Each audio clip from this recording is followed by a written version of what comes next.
All right, greetings and welcome. I was going to talk a little bit about Donald Trump, obviously, probably the greatest president since George Washington, in my opinion. And we all know he's going to be running again in 2024, and I'm pretty excited about it. 2 years, what's going to happen in these 2 years? What are they going to need to try to make sure Donald Trump does not get a fair chance, get a fair shake, get a fair opportunity? It should be very interesting here to see what happens in these next couple years. Will they ramp it up? Will they get tired of just constantly going after him, or do they see this as a positive for their company, for their business, for their motive, for their agenda? And I think the latter is probably more true. We will see what happens in these next 2 years leading up to Trump 2024, and then we'll see what happens once Trump takes office in January of 2024. Lots of talk, lots of things. I want to play this little clip here, or play part of this, and then be right back, folks. Like certain friends you've met or family, you're like, oh, you're not going to believe what she said, send it to the group chat.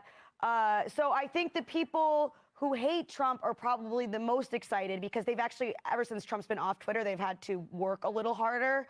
Rather than a lot of these journalists, all they would do was just quote everything he tweeted and go, wow. Yeah, and that's what they would do even when he was on Truth Social. Which, Yeah. I mean, but the thing is, he can't go on Twitter because that's why you go to Truth Social, to see him. Yeah. Right, he can't, but he needs to. I mean, if he's running for president, you can't leave 90 million people hanging. It would be funny if he just never did, though. Yeah. It would be funny. After all this, he never does a tweet. Yeah. Yes. Exactly. That would be Tweets funny. one thing, I'm not tweeting. No. I'm not tweeting. Not at And then all. he goes, one more thing. But All if right. he doesn't, how long will people talk about it? Yeah. He still doesn't do it. Yeah, that's... And I'm watching the news now, they're declaring the end of the Trump era. Now, okay, I can see how in New York you might believe this is the end of his era. I'm just being honest with you. I live in Ohio amongst the poor whites. A lot of you don't understand why Trump was so popular, but I get it, because I hear it every day. He's very loved. And the reason he's loved is because people in Ohio have never seen somebody like him. He's what I call an honest liar.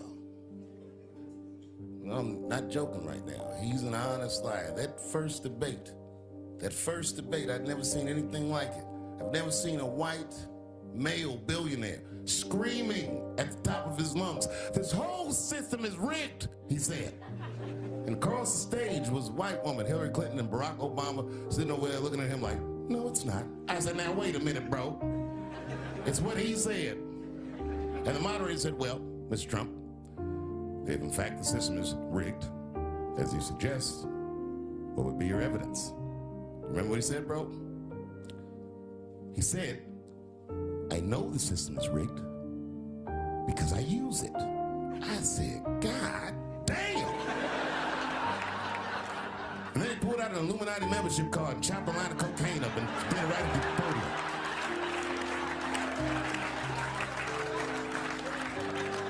No one ever heard someone say something that true. And then Hillary Clinton tried to punch him in the taxes. She said, "This man doesn't pay his taxes." He shot right back. "That makes me smart."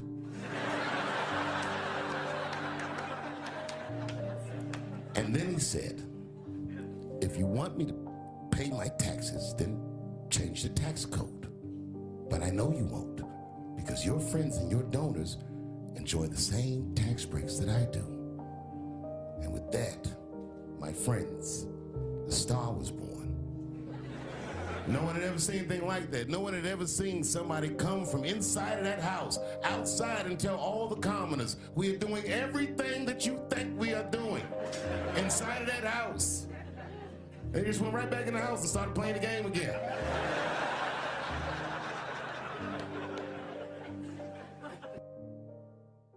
We need more gun control. I do. I don't know if you can hear me or see. I do miss Dave Chappelle. He was great. Still is great. I'm sure. I think his last stand-up comedies were on Netflix, and I don't have Netflix anymore. So, but that was great, and the full monologue is really good too. And he does bash Trump. He does go after him too. But it's that part was just really really fun. I mean, he's just a funny guy. I think you're a funny guy. You think I'm a funny guy? So I wanted to play that just for a few minutes. It was, and this happened on Saturday Night Live, I think last weekend. So it's still kind of new, and couldn't play the video version because it kept getting a strike saying no one will be able to see this video here. So I didn't really need the video. The audio is pretty powerful. Probably should have put up a photo of Dave Chappelle and not Trump, but whatever. Anyways, just wanted to play that for a few seconds, and then I wanted to also maybe go over some of Trump's past accomplishments. Why not, right? There's some good ones here. Lest we forget as we get ready for 2024, where Trump will return to the White House. All right. I'm going to bring this up here. And this is a long list. Probably not going to be able to go through everything here, obviously. But people always ask me, well, what did Trump do? What did Trump do? And there is look at how long this list is here. This is from the White House. You can say, well, it's just them patting themselves on the back. Okay, but these are the things that should be talked about when people talk about, why they don't like Trump.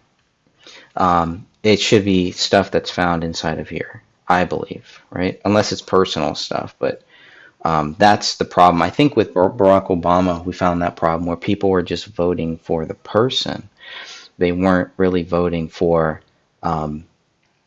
Let me move. They weren't voting for what that person could do. It was just more about the person. A lot of people voted for Barack Obama because of his skin color, which many of us saw that as racism, right? That's the last thing that you would want. You don't want to vote for somebody for their skin color, right? Isn't that kind of the point of what we've been going through here? But it's there's a great movie called Higher Learning. It talked about reverse racism, and the movie was just meant to make white people just look like the absolute devil, pretty much. But and just highlight that, right? As if there aren't people of other colors who are other people of other nationalities, other skin colors who don't feel the same way, right?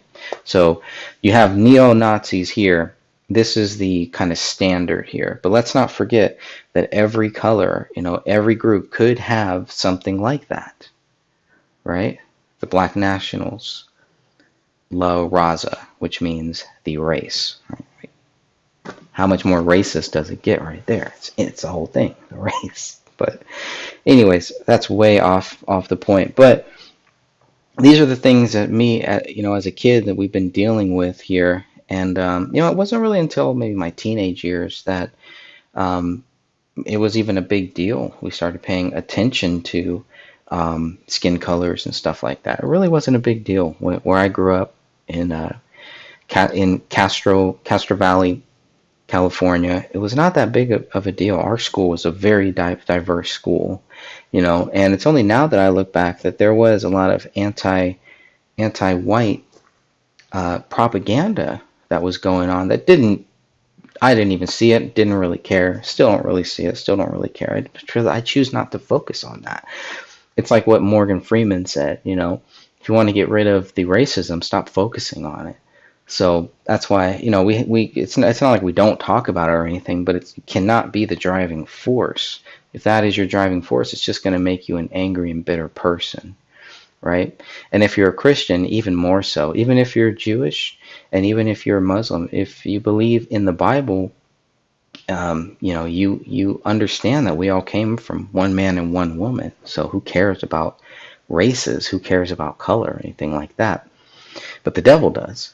And the devil wants you to, because then it's one way that he can keep you away from Jesus Christ, keep you away from the truth, keep you away from growing, to always kind of hold you back, to make you question these things, to put all of the blame on a certain race or a certain people or a certain party or a certain person, right? So we don't want to do that. But going back through some of these accomplishments, this is I think I can share this here actually. If people do want to ever look into this, I'm just going to write in the chat, Trump's accomplishments. Fire that off. So it's there in the chat for this replay, or live if you're watching live right now too. But man, the sun is really shining bright there. So if anybody does ever want to do that, there it is. There's the full thing right there. Trump's accomplishments. TrumpWhiteHouse.archives.gov/Trump-administration-accomplishments. It's all there. And it would be something that I would strongly consider putting into my book, Shadows and Light, which will be, kind of book that I'm working on. I wouldn't say in the background, but just off and on, and it's just building, and I'm adding more to it, and it's getting better. It's getting little by little as I work on other books and other projects too. So for anyone that doesn't know, we do have another book coming out sometime called Buried Truth, and it is about David Crowley, the Minnesota filmmaker, the creator of the Gray State trailer. And for a lot of people, you can look at David Crowley's 2012 trailer, Gray State, and it's very, very similar to at least what was happening back then. And some people think it has elevated to where this country is going now. So I think it's a great film. It is fiction, right? You can always some of the best fiction is stuff that you can take and kind of relate to reality. And when it's thrown in your face, or when it's preached at you or something like that, people don't necessarily gravitate to it. But a lot of people gravitated to this Gray State project. Not me, I wasn't one of them, but there were a lot of people that did. And so the second book on David Crowley, this will cover some things that were not covered in my first book, called The Gray Stage. So we'll see how all of that goes. But getting back to President Trump here, and see if I can share this. And I don't know if I can make this bigger. That's what she said. All right. So yeah. So there is just a lot of different as of January 2021. Trump administration accomplishments, and it's a lot. The economic boom that they talk about. America gained 7 million new jobs, more than 3 times government experts' predictions. Now, this is where I would always argue, well, what type of jobs, right?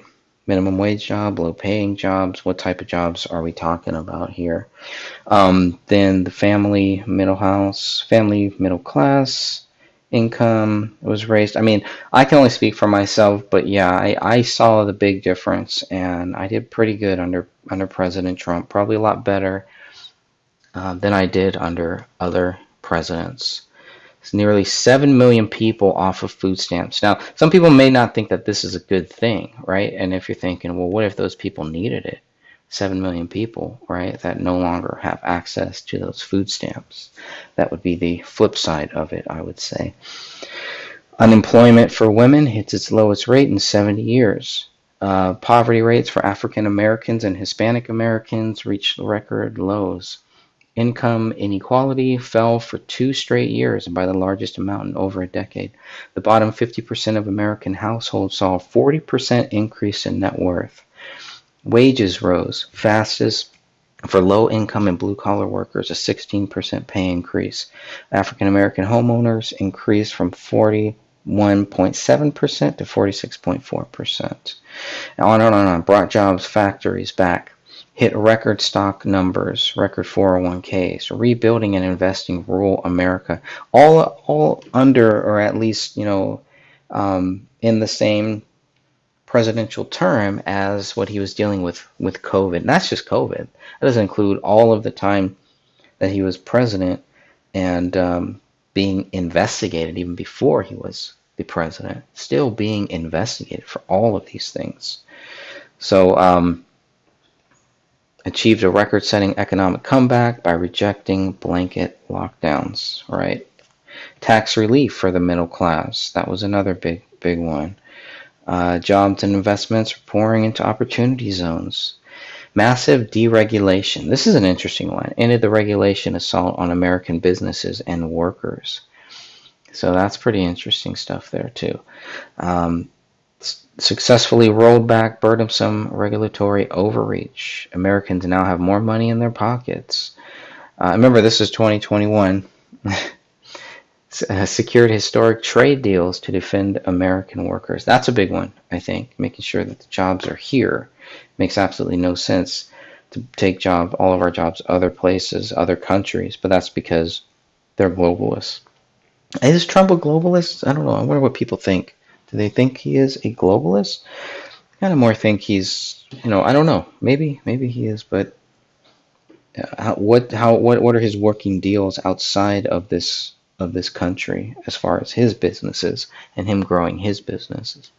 I'd be curious about that.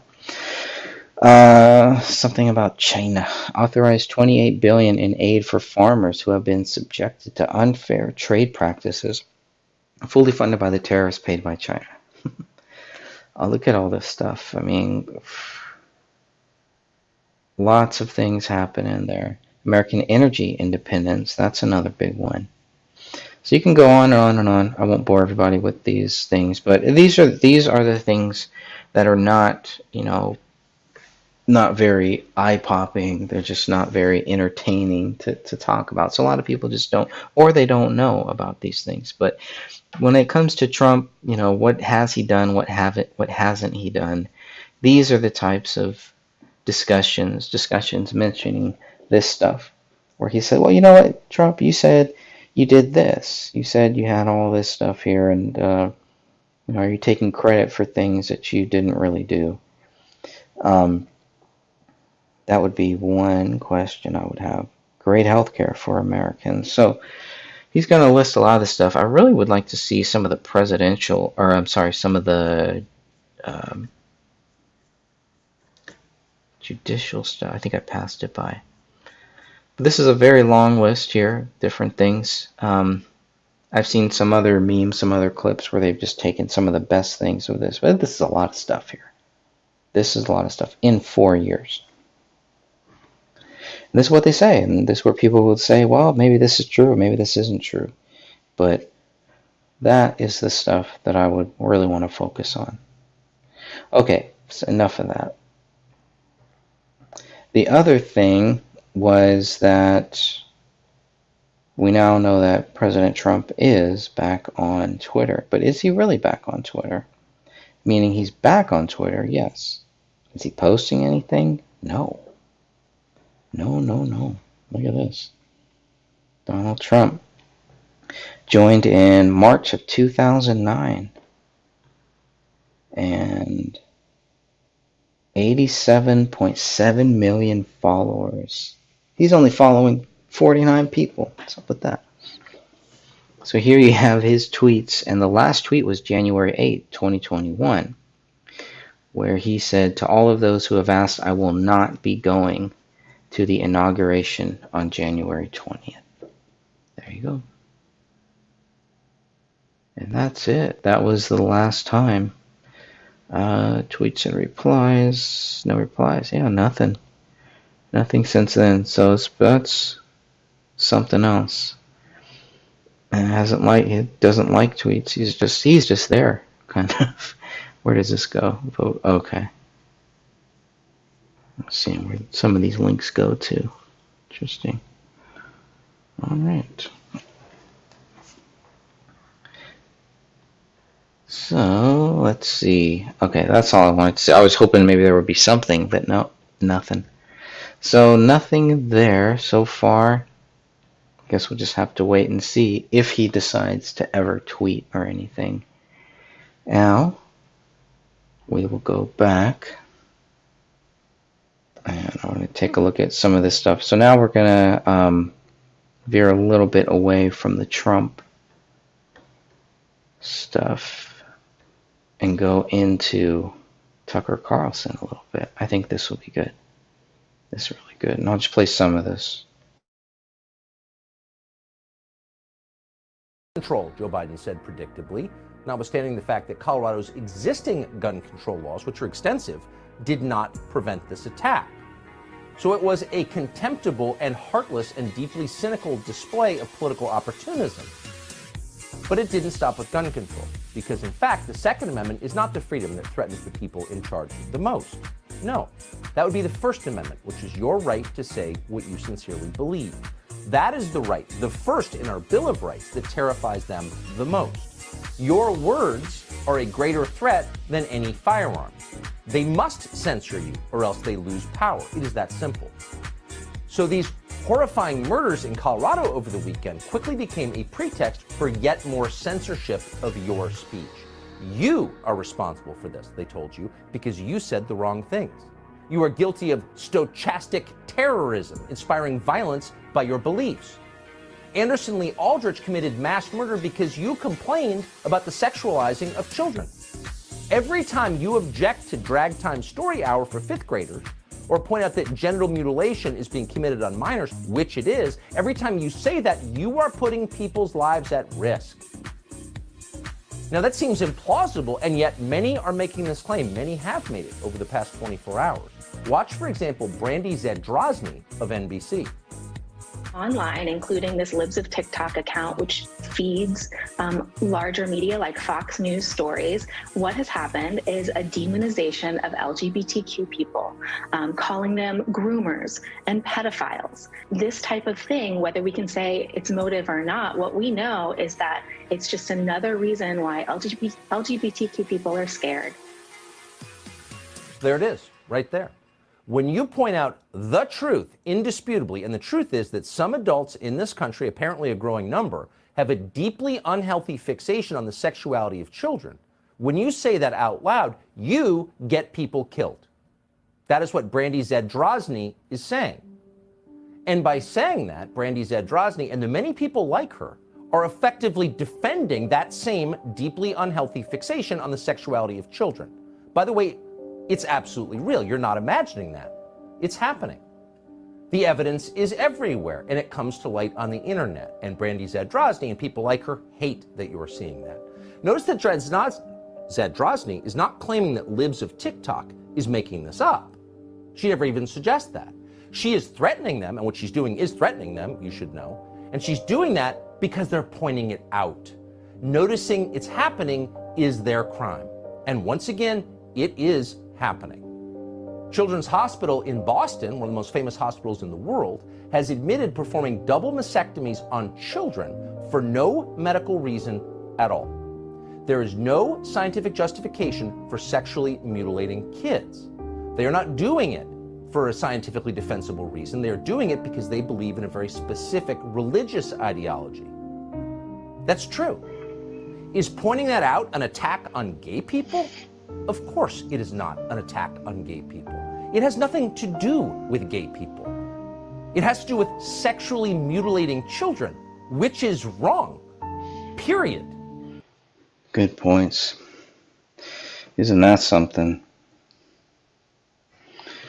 Yeah, so, I mean, this is crazy. Now we're getting into some of the crazier aspects of this, of all this that is going on in this crazy world. But he's right on. There's a few other things. And to get to one of Trump's speeches, his recent speech that he gave here. It's really hard to find because it was not supposed to be publicized, I guess. So I'll play a little bit of that.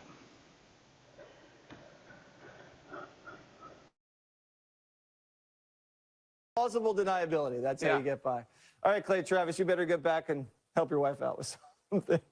It's a tremendous honor to be with you. Before we begin, I want to address the appalling announcement today by the egregiously corrupt Biden administration and their weaponized Department of Justice. Would you like me to talk about that? Larry, would you like me to talk about that? This horrendous abuse of power is the latest in a long series of witch hunts. We started a long time ago. I thought the investigation with the document hoax was dying or dead or over, and the investigation into January 6th in my very peaceful and patriotic speech, remember? Peaceful and patriotically, was dead, especially. I wonder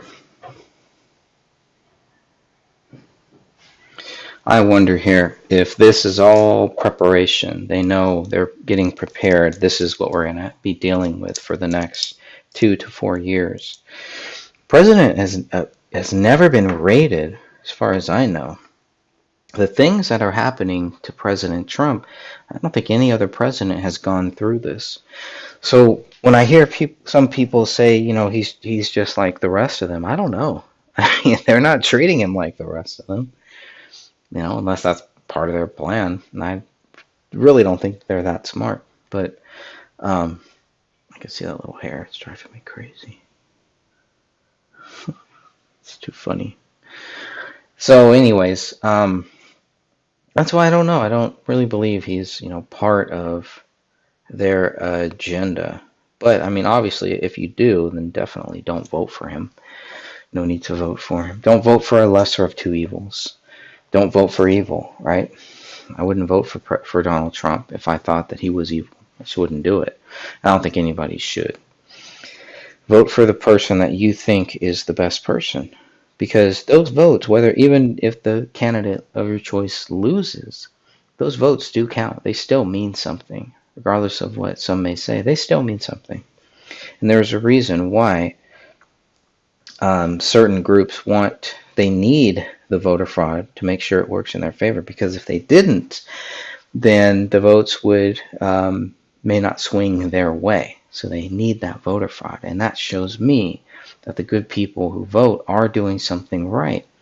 Because it keeps those people who want to commit voter fraud, it keeps them on their toes. And it does help expose them too, even though that may be part of their plan as well. It's a very diabolical thing, right? So I just wanted to point that out, that this investigation, I don't really know that much about the investigation either, but where his house got raided and all that stuff, they're doing that. Then they're gonna look at their tax records, they're doing all of these just crazy things that just, you know, they would not do this to any other president or to any other candidate. You know, they're scared of President Trump. They really are. And they should be. They have every right to be. And there's good reason for it. So let's get back a little more into this. After the record-setting 40-point loss of Liz Cheney in the great state of Wyoming, I thought it was dead. I thought that put the final nail in the coffin, only to find out that the corrupt and highly political Justice Department just appointed a super radical left special counsel, better referred to as a special prosecutor, to start the process all over again. We thought it was just about dead. As you know, just about the top person, one of the top people in the Justice Department, Lisa Monaco, a major Trump hater, I mean beyond belief, is in charge of the case, and she's totally controlled by Andrew Weissman. You ever hear the name Andrew Weissman? I think you did. In this room, you did. Bad person, bad guy, but he's an even bigger Trump hater. Sounds like a fair deal so far. Do you agree? Who works tirelessly as he did on the Mueller scam, which ended up, as you know, no collusion, to do bad things to the greatest movement. They want to do bad things to the greatest movement in the history of our country, but in particular, bad things to me. But I've gotten used to it. It's lucky. It's lucky. A lot of people wouldn't get used to it so easily.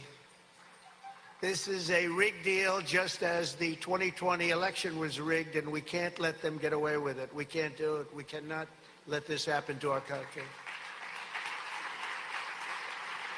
I've been going through these investigations and hoaxes and scams from the day I came down the escalator at Trump Tower, and you'd really say enough is enough. Got to get back to work. Got to prove that we have a great country again, because right now it's not great. Right now it's a laughing stock all over the world, and we sort of all had it. The people of the country have had it.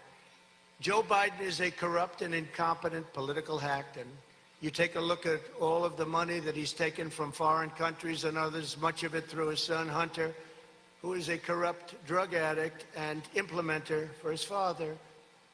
Where's their special prosecutor, by the way? Where's their special? They said when I announced they had to do this. Well, he announced too. He said he wants to run. Where's their special prosecutor? And we are innocent. They are not innocent by any stretch of the imagination. They have the proof right out there for all to see. They left the exact blueprint of much of the criminal activity is done on his laptop from hell, they call it, the laptop from hell, which was gotten inadvertently, but luckily for America, when he incredibly left it at the repair shop to be fixed. That was not a good day. That was not a good leave. I wonder if the father was upset about it. He may not have understood the meaning. Did he understand that that was not good? Because he said he's the smartest person I've ever known. Right? Hunter's the smartest person I've ever known. A lot of people shook their heads at that one. Does everybody remember the $1 billion of USA funds paid to Ukraine under the condition that they get rid of the prosecutor? That prosecutor's got to be fired. Remember that? Nothing gets done.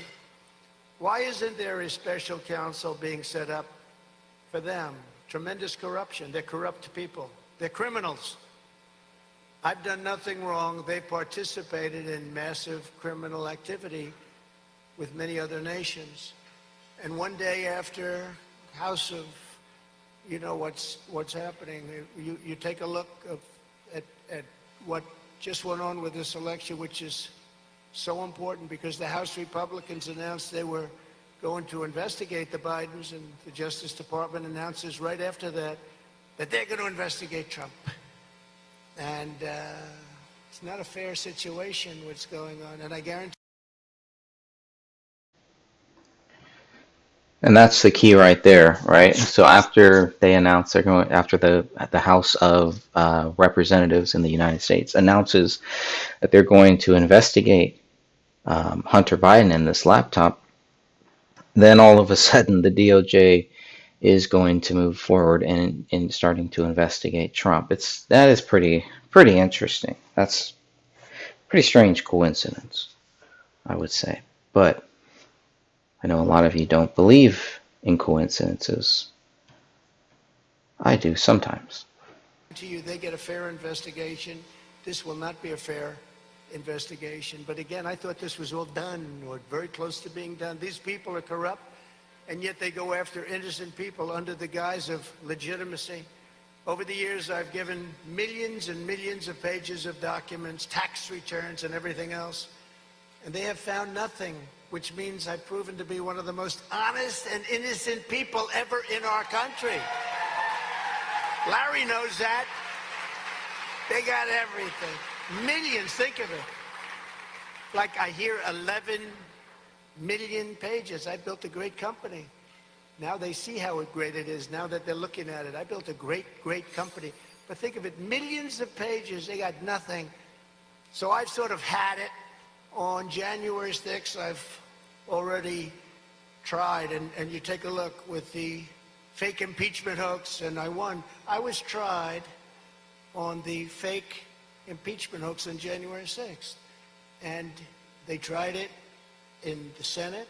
They went through the whole process, and we won. We went through the whole process. So wouldn't this sort of be and then you take a look at the other. We went through two of them. And isn't this sort of like double jeopardy? In the old days, they used to call it double jeopardy. But essentially, we've done so well, and we did well in a very hostile time. We had great Republican support. I have to tell you that. It was great because they saw something was really unfair. We were being unfairly treated. I made a perfect phone call. In fact, many of the people in this room called. They said, that call is perfect. And some of the people in the room would not have actually gone with us, but that was an absolutely perfect phone call. I got impeached for a perfect phone call. Could you imagine if the call was actually a bad call? Could you imagine that? And on the document hoax, this is a total hoax that's going on. The Presidential Records Act and the Clinton Sox case, you know what that is, right? That's a case that's so powerful in our favor. Make everything that I've done totally legal and proper. It's totally legal and proper. There's just a witch hunt for no reason. Well, for political reasons, let's say. And they know that.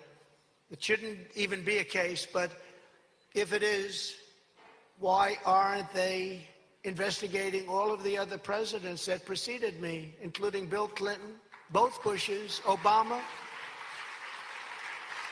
and of course Hillary Clinton, where she illegally deleted 33,000 emails after getting a top-level subpoena from the U.S. Congress. So she's allowed to get a subpoena and delete 33,000 after the subpoena, not before, after.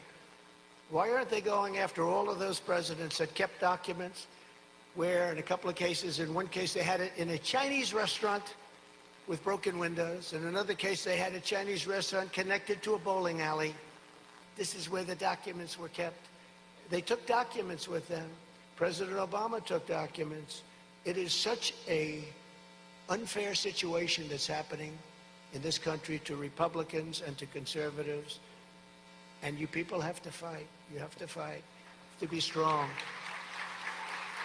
If they're going to investigate me, they have to investigate all of these other presidents, and they have to start it right now.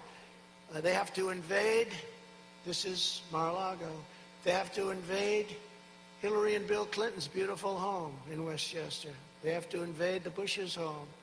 They have to invade a lot of homes, but they didn't do that. And they took documents, they took a lot of things, and that's what we have the Presidential Records Act for. We're living in a very corrupt country right now. We've never had anything like it. Our elections are rigged, tainted, and bad, and take forever to get results, longer than any other country on the planet. We have elections still out there, and they won't be in for weeks. Third world countries have their elections in that same day, or maybe the next day. We have weeks and weeks and weeks for far fewer. Look at France, all paper ballots, voter ID, same-day voting. They had 36 million votes all done by 10:30 in the evening, and no complaints. Nobody said, gee whiz, this was not a proper election. We're a third world country in our elections, and our borders are wide open with unknown people, many of them, many, many millions, millions and millions, criminals, terrorists pouring into our country, millions. And don't believe when you hear 2 million or 3 million. I believe it's 10 million people. I believe it's 10 million. Our country is changing before our very eyes. We have no idea who these people are and where they came from. And they're terrorists, and they're criminals, and they're murderers, they're rapists. And they're pouring into our country totally unimpeded. We have massive inflation, rampant crime. You can't even walk down the streets in Chicago, New York, Los Angeles, and every other Democrat-run city without getting mugged, shot, or killed.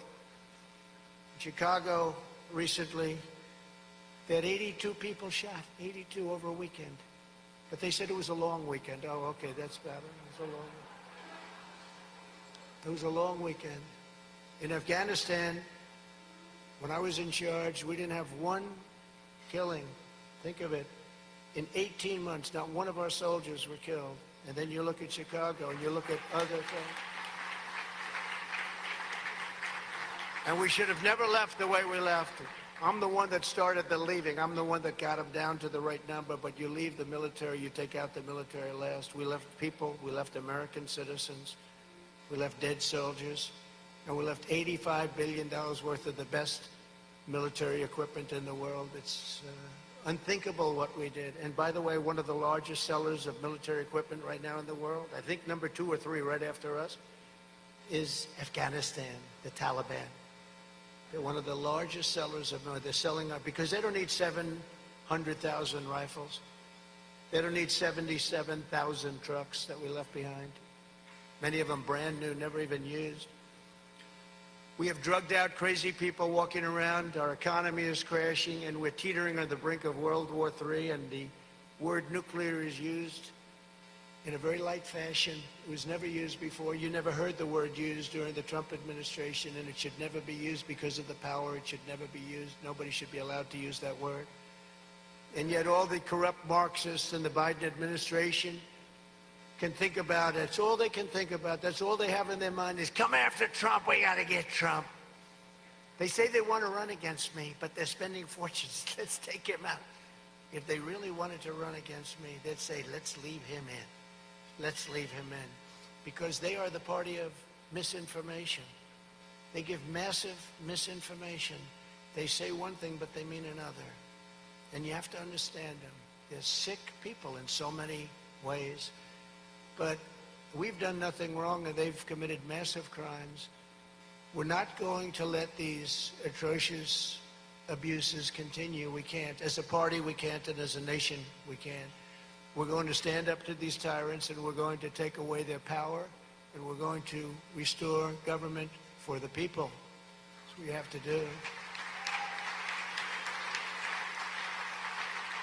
As I said earlier this week, America's comeback starts right now. Starts right now. So tonight we're going to focus on two key questions. Is equal justice under the law dead in the United States of America? And if so, can it be brought back to life? If not, well, our Constitution is worthless. You might as well just shred it, because every law is based on that document. Now, late last week, the Washington Post reported that the FBI's unprecedented raid at Mar-a-Lago revealed nothing nefarious. Instead of ending the investigation, Biden's DOJ, by the way, he would have the power to stop this, appointed an aggressive left-wing special prosecutor to dig more into all of this and keep the probe into all things Trump open in perpetuity.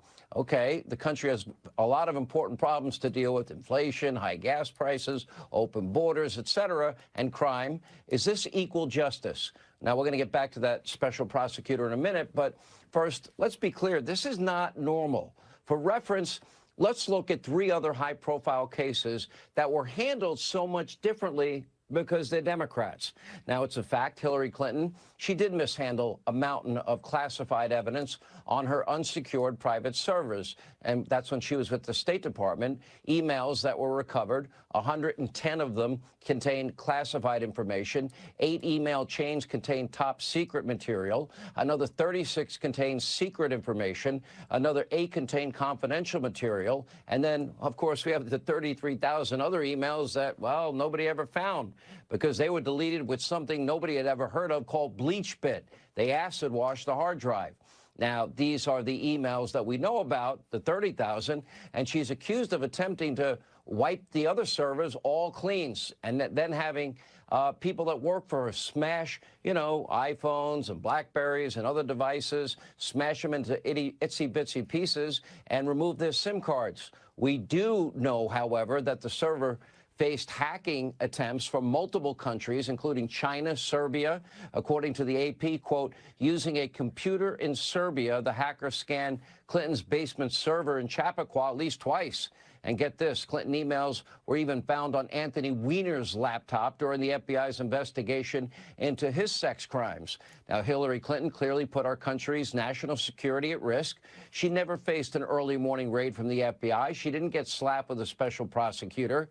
And after a few months of investigation, well, then FBI Director Jim Comey announced that no reasonable prosecutor would ever prosecute Hillary Clinton. So I ask you, is that equal justice? You decide. From the group of 30,000 emails returned to the State Department in 2014, 110 emails in 52 email chains have been determined by the owning agency to contain classified information at the time they were sent or received. 8 of those chains contained information that was top secret at the time they were sent. 36 of those chains contained secret information at the time, and 8 contained confidential information at the time. Although there is evidence of potential violations of the statutes regarding the handling of classified information, our judgment is that no reasonable prosecutor would bring such a case.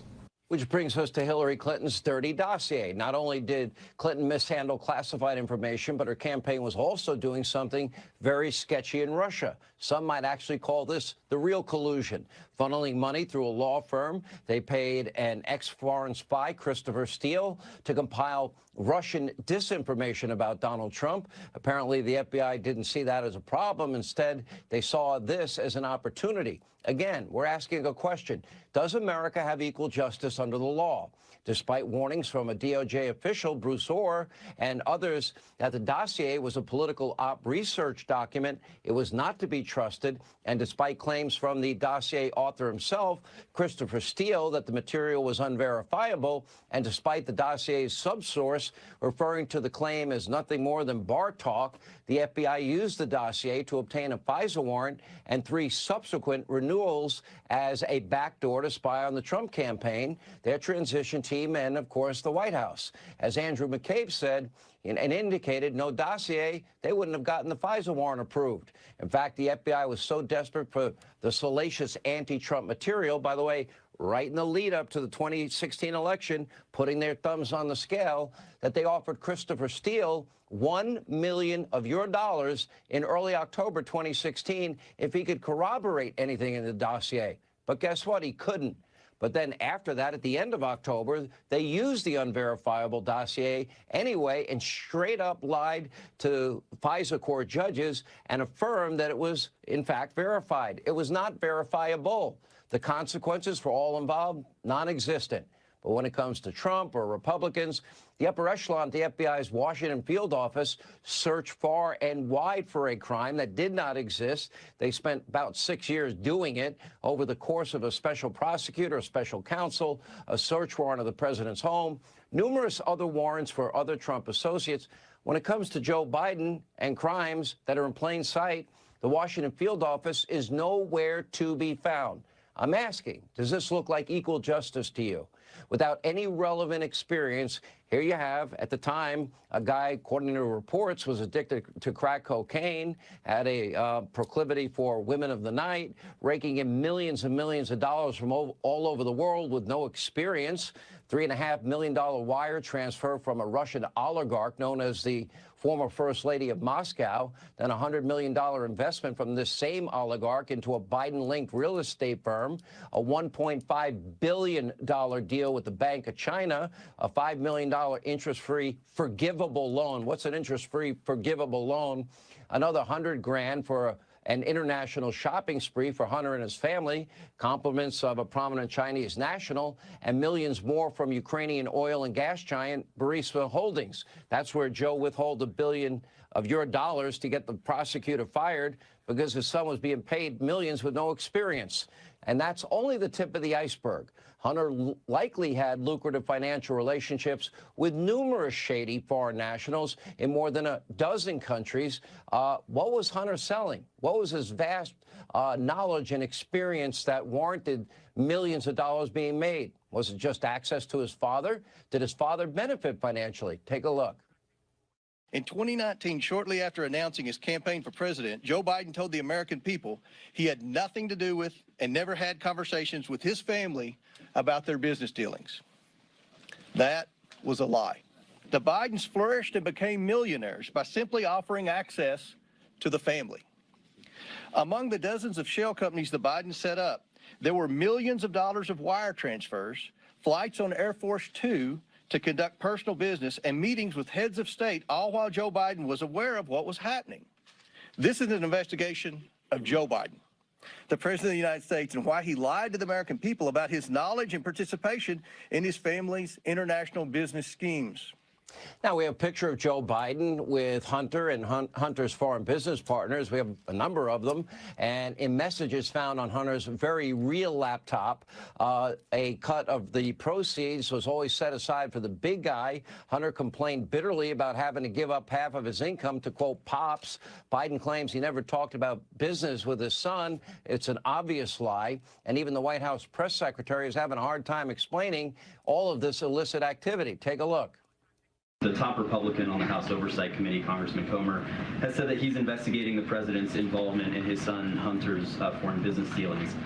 One, looking for your reaction to that, and then on the merits of the allegations, can you address whether the president was involved in any of his son Hunter or his brother's foreign business dealings? So look, there's some a little bit of interesting, kind of on-brand thinking here.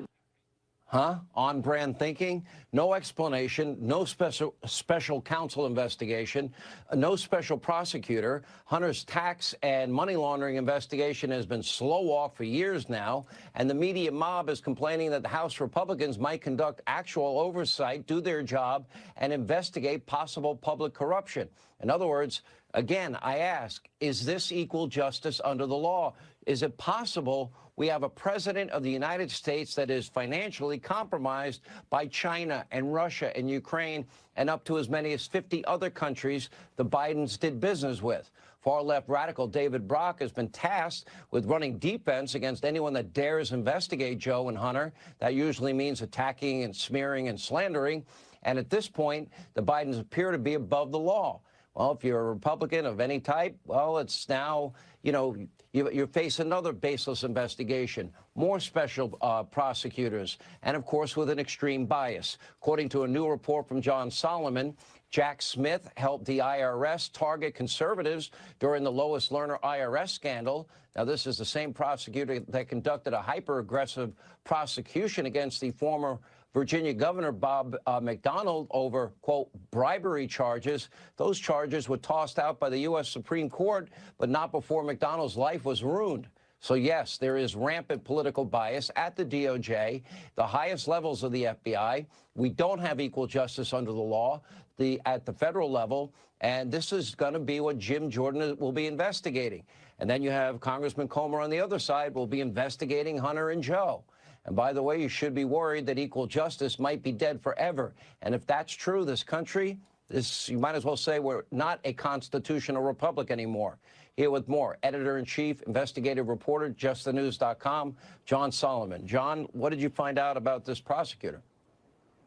Well, in his earlier run at the Justice Department, not once but twice, he was involved in cases where the Justice Department was accused of stretching the law, pushing the limits of the law to pursue conservatives. The first time occurred in 2010 when congressional investigators started to find out what was the origins of the IRS Lois Lerner target conservative group scandal. Remember that big scandal, probably one of the worst in the Obama administration? Well, they found out it all began with an email that Jack Smith sent. He was at that time the head of the corruption unit at Justice Department called the Public Integrity Section, and he sends a letter after the Citizens United Supreme Court free speech case saying, hey, maybe we could build conspiracy cases against these conservative groups, these nonprofits, if they get involved in politics. Basically, sideline them from politics by pursuing them criminally. That led to a meeting, which then kind of pushed the IRS into the action that Lois Lerner took. We now know that ultimately the Treasury Department Inspector General found the pursuit of those conservative nonprofits to be unlawful, irregular, unwarranted. Around the same time, they began the investigation and the prosecution of Bob McDonnell, then the Virginia governor. He was on many people's short list to be a vice president, maybe in 2012. And they accused him of corruption and bribery. They convicted him. But then when they got to the Supreme Court said, listen, the team that Smith supervised stretched the meaning of public acts, went way beyond what the law meant, and they overturned, in a very embarrassing case, overturned the Public Integrity Section's prosecution of Bob McDonnell, one of the biggest losses in recent Public Integrity Section history. So in two cases pursuing conservatives, same outcome, stretch the law, end up getting into some sort of controversy. Unbelievable. And the Supreme Court was very clear in that case that they talked about what they called the broader legal implications of the government's boundless interpretations of the federal bribery statute. That means they stretched it to get the outcome they wanted. John Solomon, thank you. All right, now let's turn to developments surrounding the AP. Apparently, the so-called journalists there are unable to find any evidence that Joe spoke to Hunter about all those lucrative international business deals.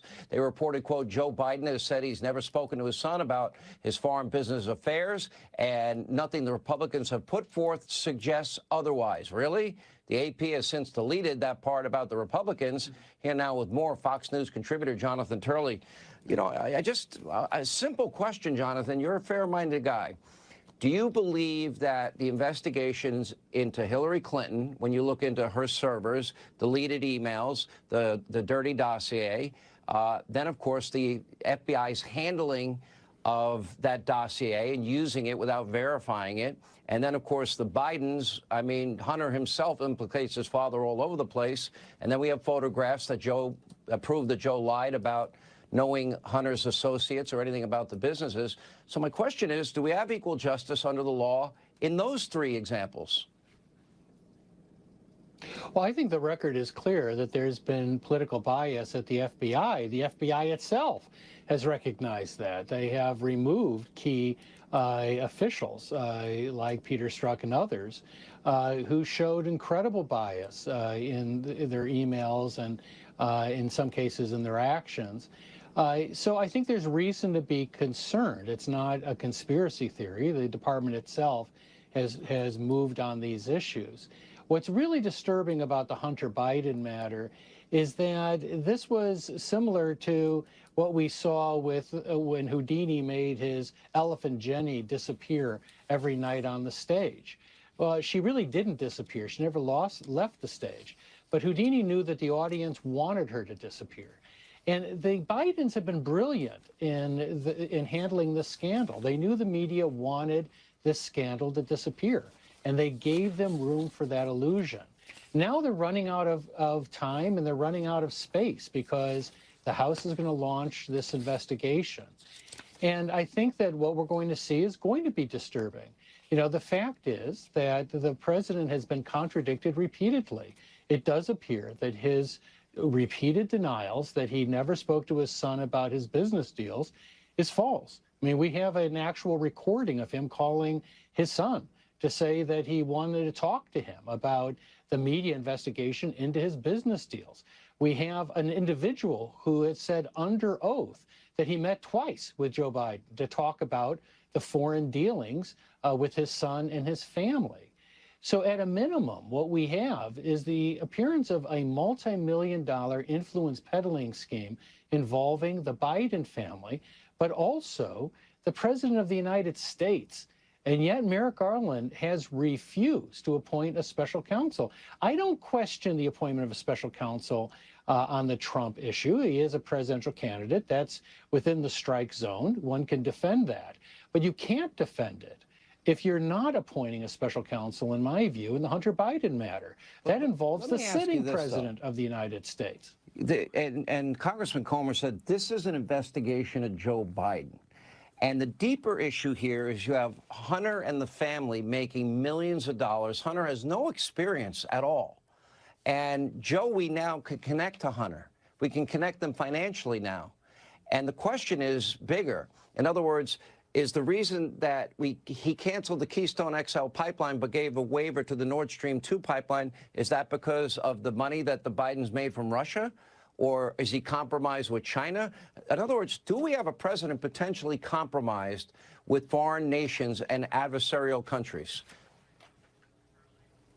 Well, I think that's the reason we need to have finally this investigation. The Democrats blocked the investigation earlier in Congress of these transactions. You know, foreign countries know about these transactions. They know about a lot of these issues. It's the American people that need to know exactly what the scope of this is, and that includes these transfers. There's a lot of information that will come with that information, and the American people will now be able to see it. But the key here is not just that it's a matter of being compromised, but whether the president has knowingly and repeatedly lied to the American people. They have a right to know. I think the bigger danger, though, the White House is if they paid to play, he sold out his office. That would be an impeachable offense if true. That is a great danger, yes. All right, Jonathan Turley, always love having you. Thank you. All right, now, with Republicans once again set to take control of the House, Republican leader Kevin McCarthy has pledged to make big changes and remove prominent Democrats from their committee assignments, including Congresswoman Omar, who has made a number of anti-Semitic comments in the past. Also, that would include Adam Schiff. He's been caught lying countless times as a congressman. Went on for years and years and years. Take a look. Donald Trump is someone who has shown when he's not held accountable, he goes on to commit worse and worse abuses of power. So I agree with Judge Carter in California. I think there was evidence that the former president engaged in multiple violations of the law, and that should be investigated. We have the President of the United States engaged in a shakedown of a foreign president, a President of the United States, even as he is withholding vital military support to an ally, asking a favor of that ally to investigate his opponent. I've been very clear over the last year and a half, that there is ample evidence of collusion in plain sight. I can certainly say with confidence that there is significant evidence of collusion between the campaign and Russia. There is already, in my view, ample evidence in the public domain on the issue of collusion, if you're willing to see it. Okay, nobody saw it except him. But he did more than just lie. He actually sought out compromising information on Donald Trump from Russia without realizing he thought the person he was speaking to was a Russian official who had dirt on Donald Trump, but he himself was being duped about compromising materials. Take a look. And she met with Trump and she brought him 1 hour Russian girl, celebrity, Olga Buzova, who also known as a person with a strange reputation. Olga, and how do you spell her name? Olga Buzova. And what's the nature of the compromise? Well, there were pictures of naked Trump. And so Putin was made aware of the availability of the compromising material? Yes, of course. Thank you very much. We will be back in touch with you through our staff to make arrangements to obtain these materials for our committee and for the FBI, and I appreciate you reaching out to us. He's colluding to get compromising materials. Anyway, now McCarthy's also threatened to bar Eric Swalwell, who sits on the House Intel Committee, despite having a past relationship with a suspected Chinese spy. All three members responded with outrage towards McCarthy and Republicans, but as Newt Gingrich rightly reminded everyone, it was Nancy Pelosi that set the precedent after removing Paul Gosar and Marjorie Taylor Greene from their committee assignments. Empathy for the American worker, his belief in American strength, and his commitment to American prosperity. Sometimes I'll have someone tell me that the American First Policy Institute is a continuation of the presidency of Donald J. Trump by other means, and I always answer, well, I certainly hope so. But though we can succeed him in that work, we can never replace him, and nor would we want to, and neither, we're betting, would America. Ladies and gentlemen, please help me welcome to the stage the man who has brought more prosperity to more people than any president in our lifetime, the man who made America great again, President Donald.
Well, thank you very much, and we appreciate you being at this incredible evening, Mar-a-Lago, and we love you, and we love this place. It's done so much good.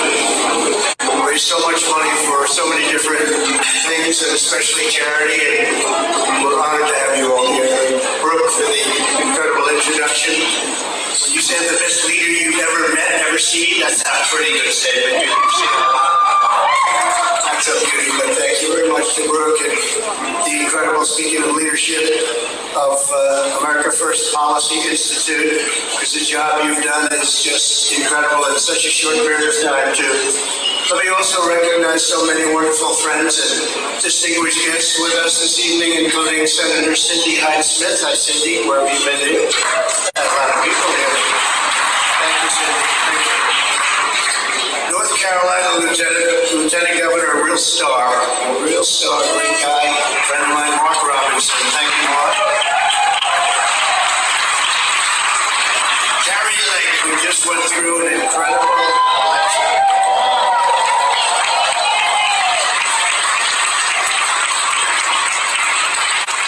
There were a lot of broken voting machines. You heard that? Lots of them. They have to be in largely Republican areas. And when there is a disgrace. But I want to just tell you, you did some job, Kerry, and I know it's not over yet. A friend of mine, a great gentleman, Ronnie Jackson, Congressman Ronnie Jackson. Jason Smith. Buddy Carter. Claudia Tenney. A very quiet person that we like very much, Marjorie Taylor Greene. Tough couple of guys, Scott Perry and Dan User. Thank you, fellas. Somebody who just ran an incredible race, another friend. They're all friends. They're warriors. Mary Miller. Louis Gomer.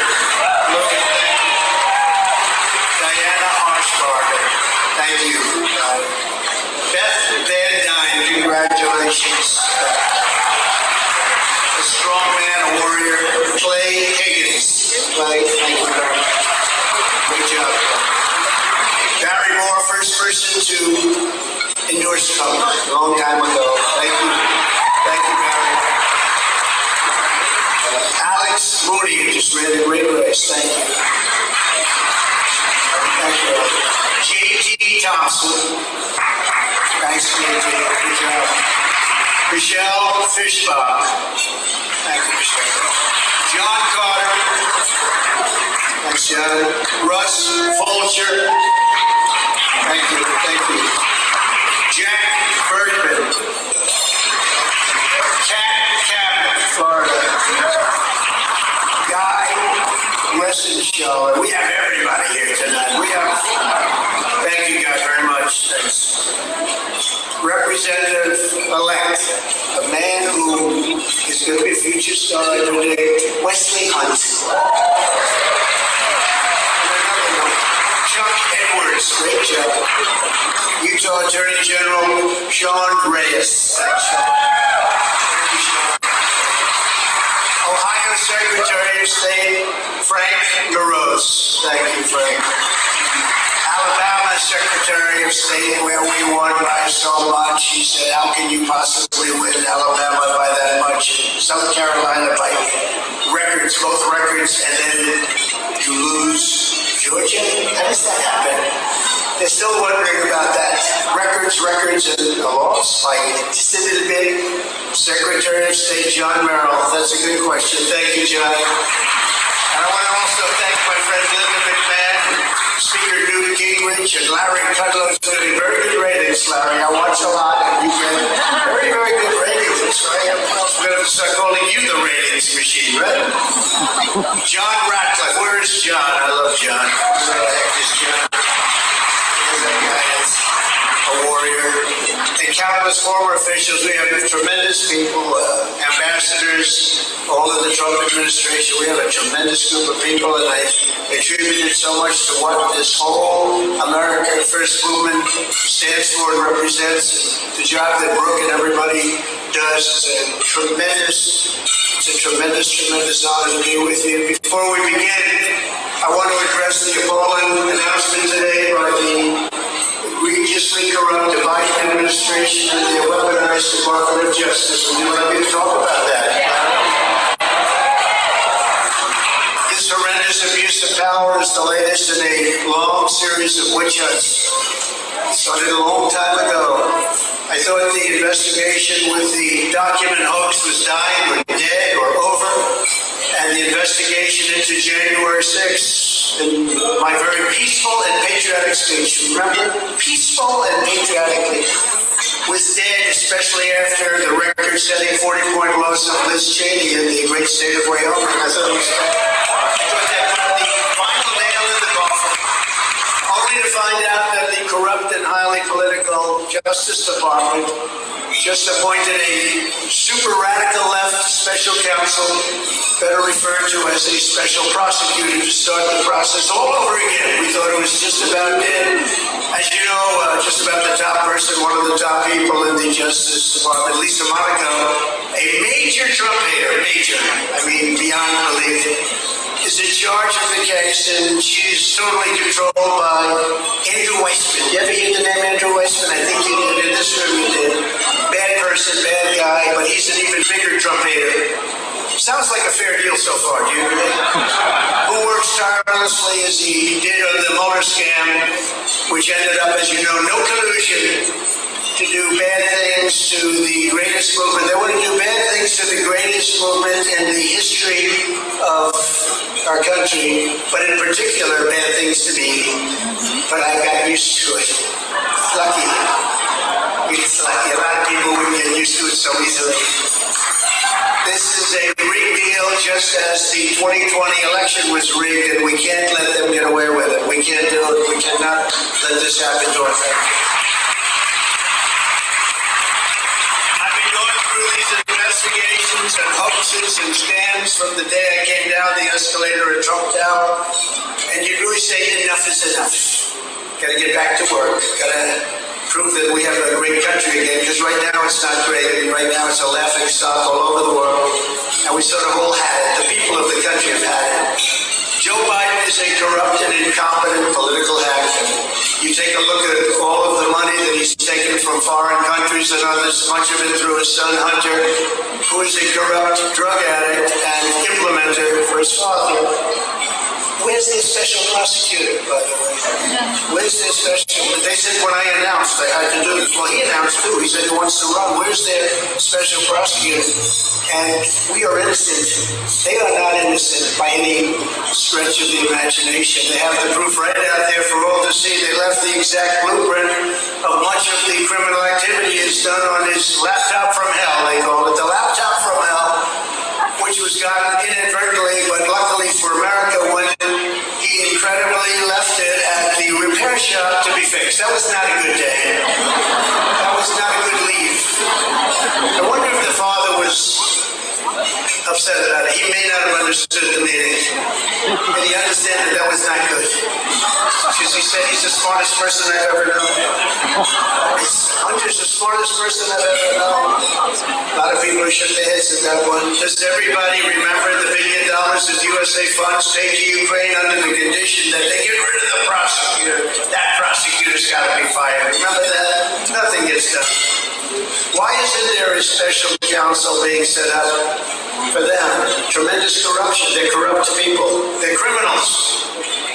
I've done nothing wrong. They participated in massive criminal activity with many other nations. And one day after House of, you know what's happening. You take a look at what just went on with this election, which is so important because the House Republicans announced they were going to investigate the Bidens, and the Justice Department announces right after that they're going to investigate Trump. And it's not a fair situation what's going on, and I guarantee you they get a fair investigation. This will not be a fair investigation. But again, I thought this was all done, or very close to being done. These people are corrupt, and yet they go after innocent people under the guise of legitimacy. Over the years, I've given millions and millions of pages of documents, tax returns, and everything else.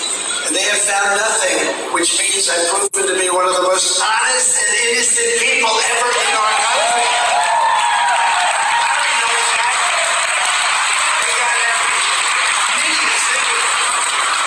Like I hear 11 million pages. I built a great company.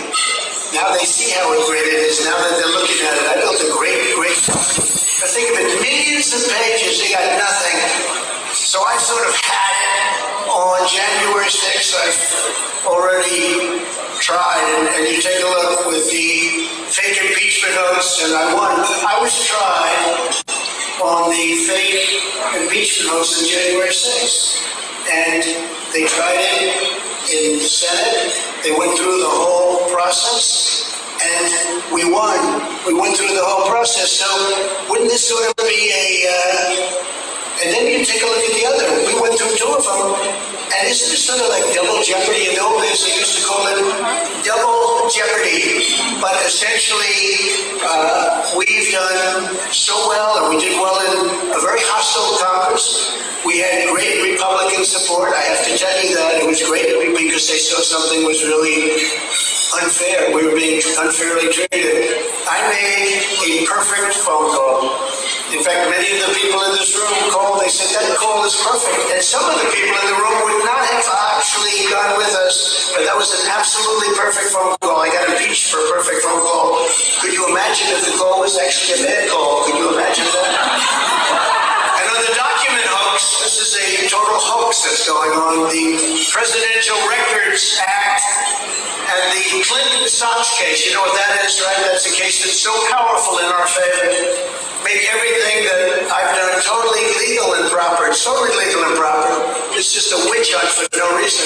Well, for political reasons, let's say. And they know that. It shouldn't even be a case, but if it is, why aren't they investigating all of the other presidents that preceded me, including Bill Clinton, both Bushes, Obama, and of course Hillary Clinton, where she illegally deleted 33,000 emails after getting a top-level subpoena from the U.S. Congress. So she's allowed to get a subpoena and delete 33,000 after the subpoena, not before, after.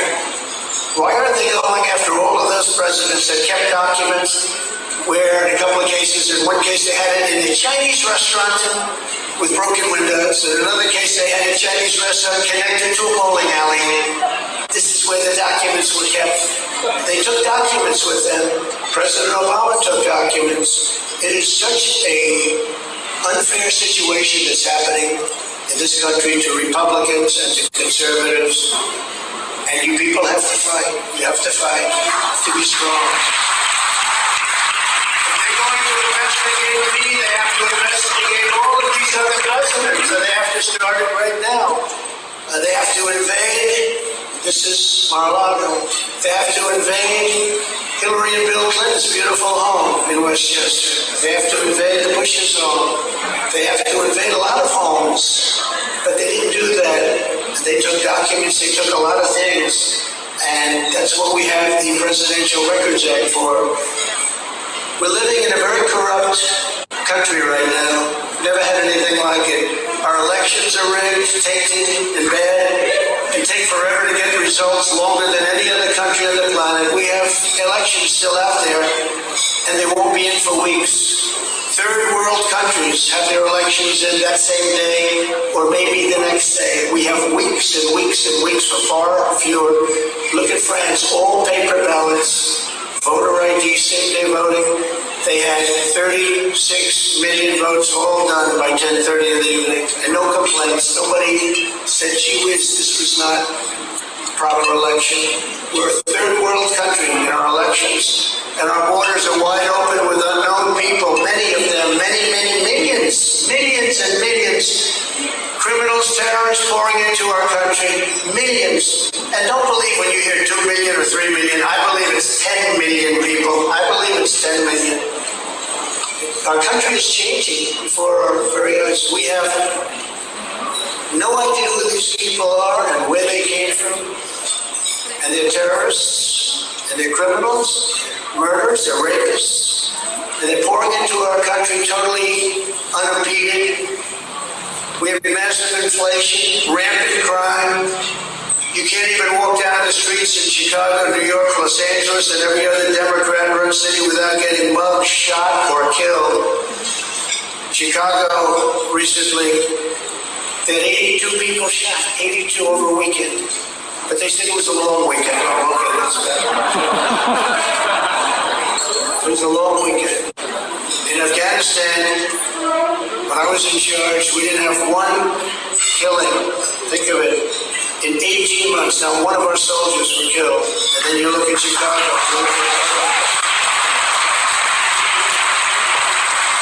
We should have never left the way we left. I'm the one that started the leaving. I'm the one that got them down to the right number. When you leave the military, you take out the military last. We left people. We left American citizens. We left dead soldiers. And we left $85 million worth of the best military equipment in the world. It's unthinkable what we did. And by the way, one of the largest sellers of military equipment right now in the world, I think number 2 or 3 right after us, is Afghanistan, the Taliban. They're one of the largest sellers of they're selling that because they don't need 700,000 rifles. They don't need 77,000 trucks that we left behind. many of them brand new, never even used.